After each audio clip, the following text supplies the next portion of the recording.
अस्सलाम वालेकुम जी। तो जितो दी खोती ओथे आन खलोती। सो कल से एक जो ज़बरदस्त खबर है जो सर्कुलेट कर रही है टीवी पर कि प्रेज़िडेंट ट्रंप ने जो ऐलान कर दिया है कि हम ईरान के साथ जो है वो डील के बिल्कुल नज़दीक पहुँच चुके हैं, फ़ाइनल मराहिल में जो है बात जो है वो पहुँच चुकी है। मैं कल से ये न्यूज़ तो मैं सुन रहा था लेकिन मैं उसमें बात नहीं कर रहा था। मैं सोच रहा था शायद थोड़ी-सी और डिटेल्स आ जाएँ, पता चल जाए कि किसका कल पलड़ा जो है वो थोड़ा-सा भारी है, किसका थोड़ा-सा कमज़ोर है, क्योंकि गिव एंड टेक वाली ही सिचुएशन होगी। किसी को कुछ देना पड़ेगा, किसी को कुछ लेना पड़ेगा और जो बात इसी तरह से आगे बढ़ेगी। सो वो प्रेज़िडेंट ट्रम्प जैसे बहुत मशहूर बात करते हैं, there is no deal until there is a deal. So जब तक डील फाइनलाइज़ नहीं होती, साइन नहीं होता, एग्रीमेंट नहीं होता, तब तक जो है वो कोई चीज़ फाइनलाइज़ नहीं होगी। ये सारी अभी तक बातें हैं, स्पेकुलेशंस हैं, सारा कुछ है। आई मीन ऑब्वियसली चीज़ें लीक्स हो रही हैं और इस तरह से चीज़ें आ रही हैं। सो अगर आप 28 फरवरी 2026 को जब ये लड़ाई शुरू हुई, उससे पहले की या उससे बाद की प्लस एंड माइनस की बात कर लें कि इस पूरे सिचुएशन से या पूरी एक्सरसाइज से क्या किसको हासिल हुआ, तो वो बात वहीं पे आती है कि जुतो दी खोती ओथे आंखलोती, कुछ हासिल नहीं, कोई वसूल नहीं, गिलास थोड़ा भरने वाली सिचुएशन है। अगर आप ईरान की बात कर लें कि ईरान को क्या प्लस माइनस हुआ, तो ईरान का नुकसान तो बहुत हुआ, मार भी बहुत पड़ी, लेकिन इसमें से वो जो हैं दे कम आउट, लगता ऐसे है कि वो विक्टोरियस कम आउट हुए हैं, क्योंकि उन्होंने सारी चीज़ को जो है उन्होंने एब्ज़ॉर्ब किया, सारी चीज़ को बर्दाश्त किया और उनके साथ ऑब्वियसली दूसरी पावर्स भी खड़ी थीं, जिसकी वजह से उनको एक सपोर्ट मिली फ़ौजी लिहाज से या दूसरी टेक्निकल हिसाब से या टेक्नोलॉजी के हवाले से उनको काफ़ी सारी सपोर्ट मिली और वो नीचे नहीं लगे, अपनी किसी भी बात से पीछे हटने के लिए तैयार नहीं थे, जिसमें मुझे तो अमेरिका की जगह सही नज़र आई और मुझे उसमें कुछ नज़र नहीं आया। सो अगर आप ईरान की बात कर लें, फिज़िकली उनको मार पड़ी, नुकसान भी हुआ, माली नुकसान हुआ, टेक्नोलॉजी का नुकसान हुआ, उनके लोग जो हैं बहुत की जो लीडर्स थे वो मारे गए। आई मीन ये सारी चीज़ें बर्दाश्त करके ईरान उसमें से जो है वो स्ट्रॉन्गर निकलता हुआ बाहर नज़र आ रहा है और आज उसकी अहमियत जो है 28 फरवरी से पहले से ज़्यादा हो चुकी है। और लोग ये देख रहे हैं कि ईरान को जो है मारना या ईरान को अपनी शराइत पे मनवाना कोई आसान बात नहीं है। अगर अमेरिका जैसा मुल्क जो है वो ईरान को नहीं अपनी शराइत मनवा सका उस तरह से, जिस तरह से इसको अमेरिका कोशिश कर रहा था कि मैं जाऊँगा हफ्ते के दौरान मार-मूर के आ जाऊँगा, वो नहीं हो सका।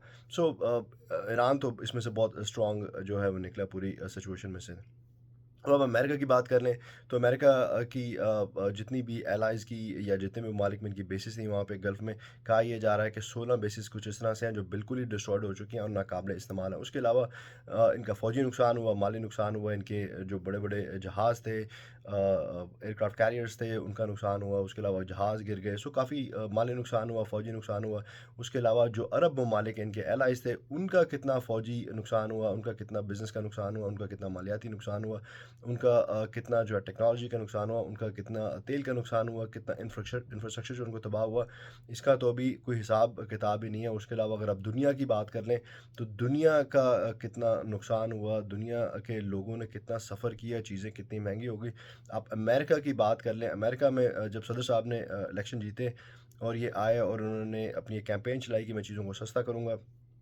और कुछ करते-करते कुछ 1 साल गुज़रा और जो गैस थोड़ी सस्ती हुई, ग्रोसरी शायद सस्ती तो नहीं हुई थी लेकिन फिर भी शायद कंपैरेटिवली लग रहा था कि शायद प्राइसेज़ को नीचे आ रही हैं।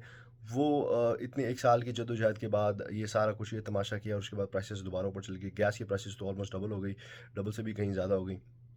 ग्रॉसरी महँगी, दुनिया की हर चीज़ महँगी और अमेरिकन्स जो कि इनका अपना हल्का था, अमेरिकन्स ने भी बहुत सफ़र किया। सो अमेरिकन बिज़नेस सफ़र हुआ, अमेरिका के लोग सफ़र हुए, अमेरिका की हर लिहाज से बहुत लोगों की चीखें टेक्निकली निकल गई यहाँ पे और उसके बाद जब यहाँ पे चीखें निकलनी शुरू हुई और ये जो मिड टर्म का जो अब मैं तो उसको हादसा या वाक़या ऐसा नहीं कहूँगा, मिड टर्म के इलेक्शंस आ रहे हैं, तो उसी के प्रेशर में जो है हमारे सदर साहब भी जो हैं कि अगर मुझे 2-4 सीटें मेरी सेनेट की या कांग्रेस की आगे पीछे हो गई तो मेरा क्या बनेगा? अब उसी वजह से जो है ये टेबल पे बैठने की कोशिश कर रहे हैं, इस पूरे मामले को रैप अप करने की कोशिश कर रहे हैं। So end of the day America को इससे कुछ हासिल वसूल मुझे तो कुछ होता हुआ नज़र नहीं आ रहा और जो चीज़ें फ़िल्टर होके इस वक़्त खबरों में आ रही हैं कि हॉर्मुज़ में ये होगा, टोल लिया जाएगा, नहीं लिया जाएगा, किसकी जो है वो बात मानी जाएगी, किसकी नहीं मानी जाएगी।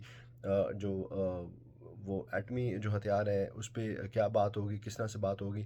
सो अगर आप ये सारा पूरे मामले को देख लें आप तो एंड ऑफ द डे जो बात ईरान 28 फरवरी को कर रहा था कि आओ बैठे बात करते हैं और आस्ता-आस्ता चीज़ों को सॉल्व करते हैं, अब हम वापस उसी तरफ जा रहे हैं। सो ये इतनी जंगो-जदल, इतनी एक्सरसाइज़ पूरी दुनिया को सफ़र किया, पूरी दुनिया का बिज़नेस तबाह किया।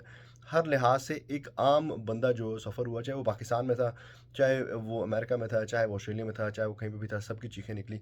इसके क्या हासिल वसूल हुआ और फिर एंड ऑफ द डे अब अगर आप पाकिस्तान का जायज़ा कर लें आप अमेरिका के साथ, तो बहुत ही कमज़ोर मुल्क है पाकिस्तान तो अमेरिका के सामने। सो एक कमज़ोर मुल्क के पास जाके आपने हाथ फैलाए, उनकी गिड़गिड़ाए जाके कि भी आप कुछ करें और हमें इस मुसीबत से निकालें और हमारी जान छुड़ाएँ, और उसकी मदद लेते हुए अब आपने अपनी कुछ थोड़ी बहुत ही जो इज़्ज़त बताने बचाने की जो आपने भरपूर कोशिश की, और उसमें ये था कि आप चाइना के पास अभी रिसेंटली गए, चाइना आपकी बात मानने के लिए तैयार नहीं है, रशिया आपकी बात मानने के लिए तैयार नहीं है।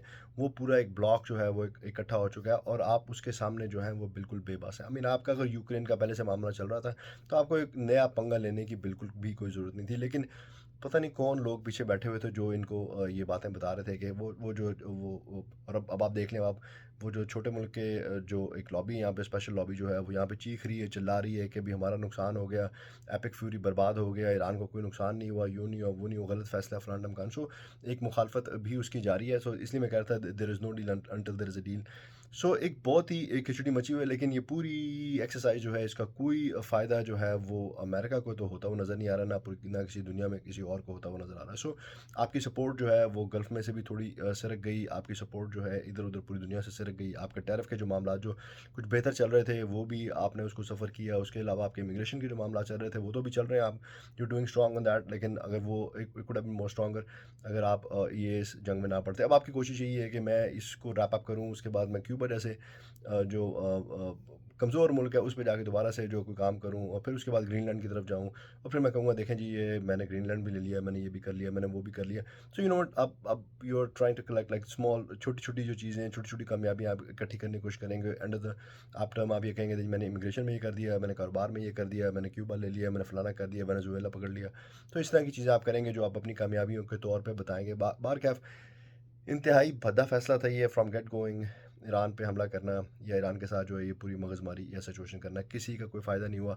एंड ऑफ द डे हम वहीं पर आके खड़े हैं जहाँ से हमने स्टार्ट किया था। इवन हम बुरी सिचुएशन में, एक तो हमारी बेइज़्ज़ती भी होगी, पूरी दुनिया में हमारी जग ज़ाहिर भी होगी, और उसमें ईरान जिसको हम ह्यूमिलेट करना चाहते थे, वो ह्यूमिलेशन की बजाय वो उसमें से स्ट्रॉन्गर निकल के बाहर आ गया। So thank you very much.